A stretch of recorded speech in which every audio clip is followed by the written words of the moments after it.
Sterlite ஆலையை மூட வேண்டும் என்று நீண்ட நாட்களாக ஏறக்குறைய 100 நாட்களுக்கு மேல் போராடி கொண்டிருக்கக்கூடிய அந்த பகுதியில் இருக்கக்கூடிய மக்கள் ஒரு பேரணியை நடத்துகிற நேரத்தில் ஏதோ தீவிரவாதிகளை சுட்டுத் தள்ளுவது போல நவீன துப்பாக்கிகள் AK-47 போன்ற துப்பாக்கிகளை வைத்து காவல்துறையினர் ஏறக்குறைய 11 பேருக்கு மேல் சுட்டு தள்ளி இருக்கிறார்கள்.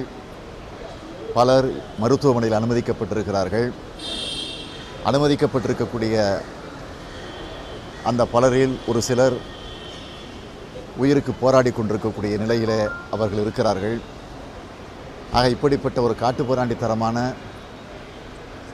சம்பவத்தை நடத்தி அரங்கேற்றி இருக்கக்கூடிய இந்த காவல்துறையினுடைய அராஜக போக்கை திராவிட முன்னேற்றக் கழகத்தின் சார்பில் நான் வன்மையாக கண்டிக்கிறேன்.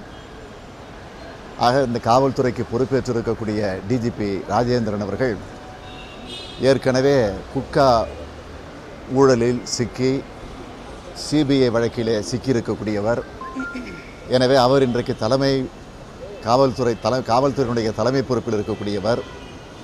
எனவே அவர் உடனடியாக இதற்கு பொறுப்பேற்று ராஜினாமா செய்ய வேண்டும் என்பதுதான் முறை. அது மட்டுமல்ல, இதுவரையிலே நேற்று காலையிலே தொடங்கி இந்த நேரம் வரையிலே அங்கு பெரிய சம்பவம் தொடர்ந்து நடந்து கொண்டிருக்கிறது. ஏறக்குறைய 11 பேருக்கு மேல் குண்டடிக்கு ஆளாக்கப்பட்டு இறந்து போயிருக்கிறார்கள். ஆனால் இதுவரையிலே முதலமைச்சர் அங்கு சென்று பார்ப்பதற்கான முயற்சியில் ஈடுபடவில்லை. முதலமைச்சர் செல்லவில்லை என்று சொன்னாலும் அந்த மாவட்டத்தை சுற்றி இருக்கக்கூடிய அல்லது தென்பகுதியில் இருக்கக்கூடிய அமைச்சர்களையாவது அனுப்பி வைத்து ஒரு சமாதான சூழ்நிலை ஏற்படுத்த, அமைதி நிலையை நிலைநாட்ட எந்த முயற்சியும் ஈடுபடவில்லை.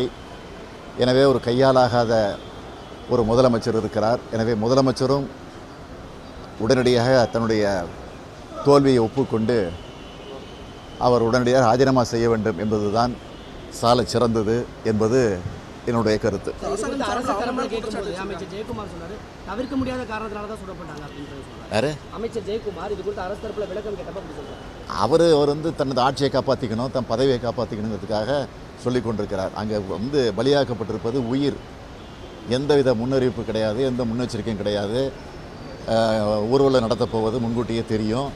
அதுக்கு தகுந்த காவல்துறை பாதுகாப்பு ஏற்பாடு செய்திருக்கணும்.